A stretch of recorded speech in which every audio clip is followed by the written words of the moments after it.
बच्चों, कैसे हो आप? आपका स्वागत पुनः ऑनलाइन क्लास में। एक्सरसाइज 3.2 आपकी चल रही थी। क्वेश्चन नंबर 5 देखिए, tan x = -5/12 और x जो है दूसरे क्वाड्रेंट में स्थित है जहां पर साइन और कोसेक की वैल्यू पॉजिटिव होती है, बाकी जो हमारे 4 ट्रिग्नोमेट्रिक फंक्शन है उनकी वैल्यू नेगेटिव होती है। तो here as given tan x = -5/12। तो हाई स्कूल में जो आपने सेकंड ट्रिग्नोमेट्रिक आइडेंटिटी पढ़ी थी 1 + tan² θ = sec² θ, उसका यूज करेंगे हम और sec² x यहाँ से निकाल लेंगे। ठीक है, 1 + -5/12 का स्क्वायर 25 और इसे सोल्व कर लिया तो ये आ गया 169/144, दैट इज द ±13/12। अब यहाँ पर देखना है sec x की वैल्यू यहाँ पर क्या है, पॉजिटिव नेगेटिव? यहाँ पर नेगेटिव है sec x की वैल्यू। तो यहाँ पर जब हम sec x की वैल्यू लेंगे तो नेगेटिव लेंगे, माइनस का 13/12। तो हमारे पास एक ट्रिग्नोमेट्रिक फंक्शन की वैल्यू प्राप्त हो गई। अब हम यदि हमको sec x मालूम है तो जैसे आप तो रिलेशन जानते हो, relation between the sec x and the cos x तो रेसिप्रोकल होता है।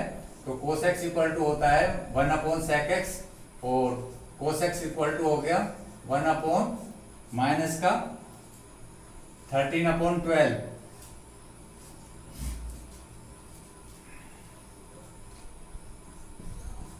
तो ऊपर जाकर के क्या हो जाएगा, -12/13।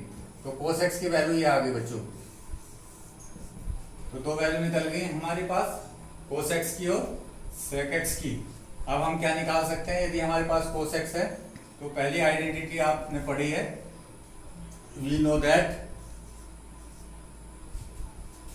या आप यदि उसका यूज करें तो उसका यूज कर सकते हैं। वैसे आप tan x भी यहाँ पर दे रखा है तो tan x बराबर क्या होता है, sin x/cos x, उसका भी यूज कर सकते हैं।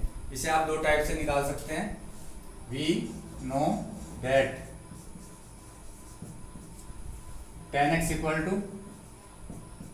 sin x/cos x, ये और शॉर्ट हो जाएगा यदि आप इससे निकालोगे।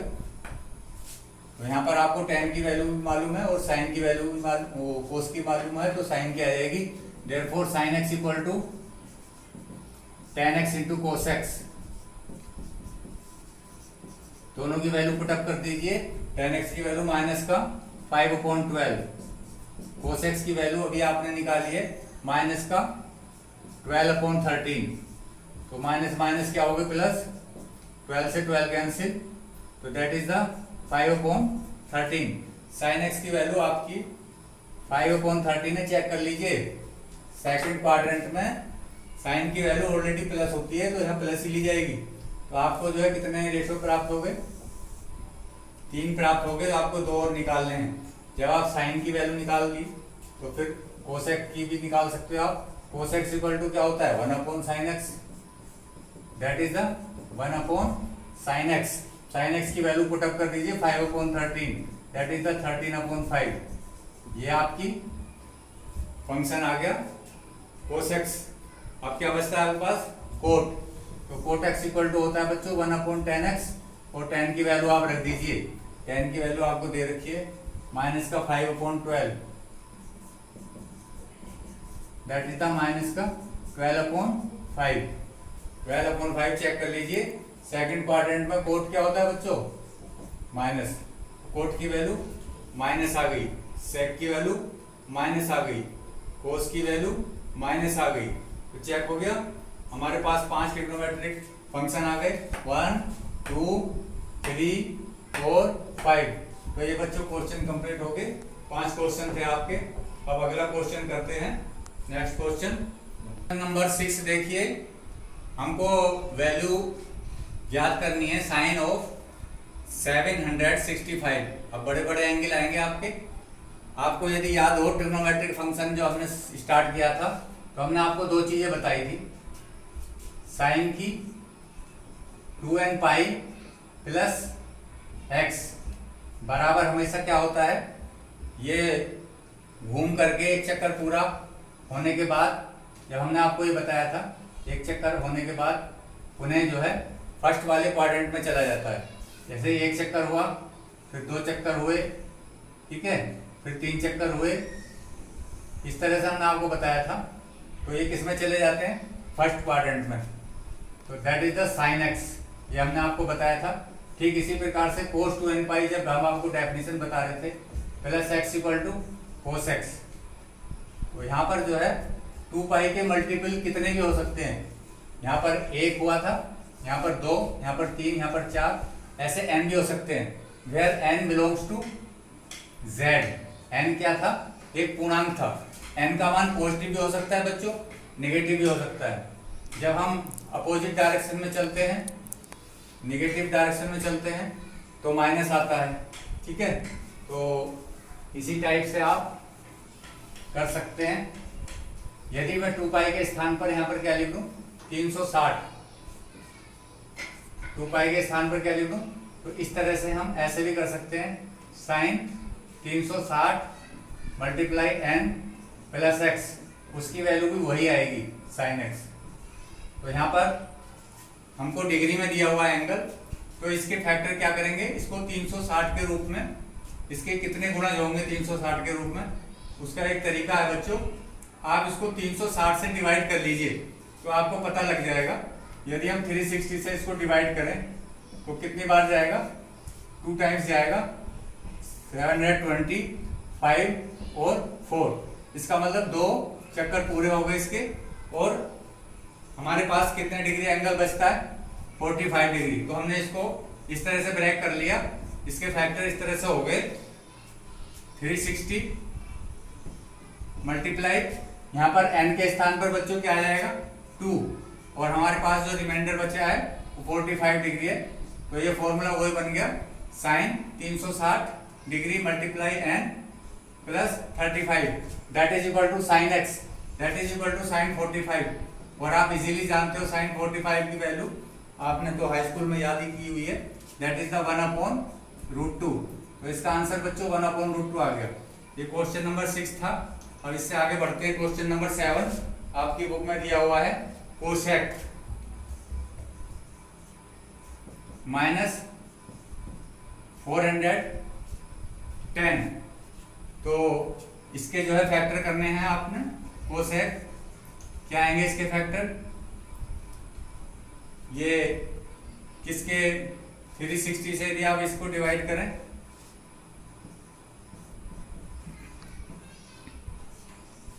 यदि आप इसे 360 से डिवाइड करेंगे तो कितना आएगा,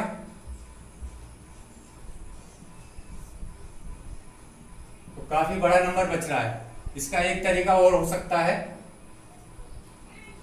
क्या हो सकता है, यदि आप इसके पूरे फैक्टर, यहाँ पर 330 बच रहा था, तो आप इसको यदि 4 बार भेजें तो 4 बार भेज करके कितने फैक्टर हो जाएंगे,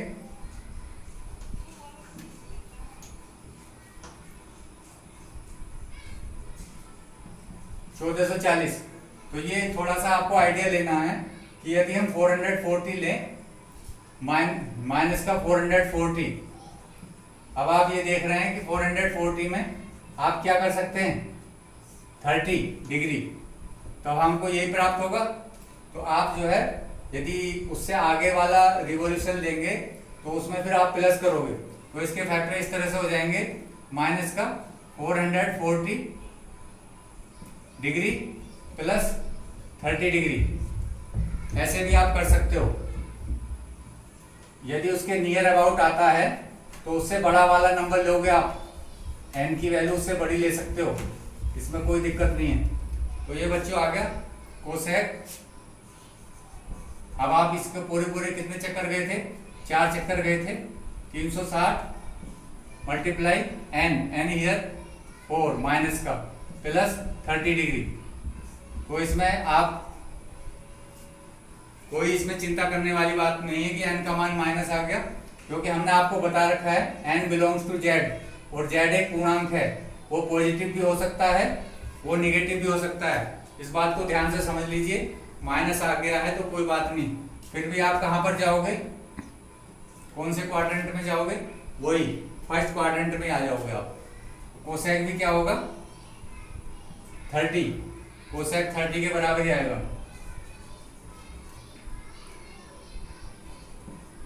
क्योंकि सब जो है फर्स्ट में आएंगे, कोसेक 30, साइन 30 की वैल्यू 1/2 जानते हो आप, तो कोसेक की उसकी अपोजिट हो जाएगी, दैट इज द 2 आंसर आ जाएगा इसका। एक बार फिर देख लीजिए, इसमें कोई ऐसी बहुत बड़ी बात नहीं है। जो है ये नियर अबाउट किसके है, इसके, तो किसमें इसमें से जो है वो नंबर आप सब्ट्रैक्ट कर दीजिए, ठीक है। फिर उसके बाद वही फॉर्मूला लग जाएगा। ये सभी ट्रिग्नोमेट्रिक रेशो के लिए ये फॉर्मूला आएगा और वो उसी के इक्वल आएंगे। ये हो गया आपका क्वेश्चन नंबर 7। क्वेश्चन नंबर 8 देखिए आप, ये तो डिग्री के रूप में था, अब रेडियन के रूप में दिया हुआ है आपकी बुक में 19/3। क्वेश्चन नंबर 8 देखिए, tan किसकी वैल्यू निकालनी है हमको, 19π/3। तो इसके भी हमको फैक्टर करने हैं। तो इसके फैक्टर जैसे कि आप देख रहे हो कितने हो जाएंगे, 3 6 जा 18, 6π, 3 से जब आप इसे डिवाइड कर रहे हो तो ये आ गया 6π। क्या बचा हमारे पास, 1 बचता है यानी कि पाई। ये इसके फैक्टर आ गए बच्चों, देखो 3 6 जा 18, 18π प्लस पाई क्या हो गया 19, 19π/3 दैट इज द 10। अब 6π को आप किस रूप में लिख सकते हो, इस रूप में लिखोगे 2nπ। 2π के मल्टीपल कितने हो गए, 3 मल्टीप्लाई करोगे आप और π/3 लिख दोगे। फिर फॉर्मूला लगाओगे तो वही आएगा क्या, 2nπ plus π/3 that is the 10π/3। और 10π/3 आप जानते हो यानी कि tan 60, और tan 60 की वैल्यू क्या होती है बच्चों, √3। तो आपका √3 आंसर आ गया। तो ये क्वेश्चन नंबर 8 था आपका। ये छोटे छोटे क्वेश्चन हैं, इनमें कोई दिक्कत नहीं है, ऐसे ही आप 9 भी कर लोगे। और मैं आपको बता रहा हूँ question number 10 quote. Question number 10 देखिए, कोट क्या है, माइनस का 15/4। इसे ध्यान से देखिए, ये किसके नजदीक जा रहा है।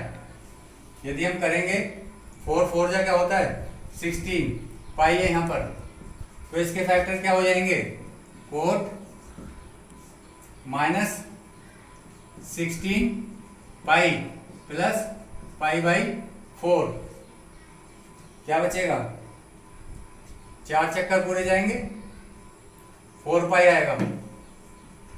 इसके फैक्टर क्या हुए, -16π प्लस पाई, तो π/4। अब देख लीजिए आप इसको, 4 चौक 16, माइनस का 16 प्लस का पाई, तो इसके फैक्टर क्या हो गए, दिस इक्वल टू हो गया, दिस इक्वल टू, यहां पर देखिए इसके बाद, this equal to cot minus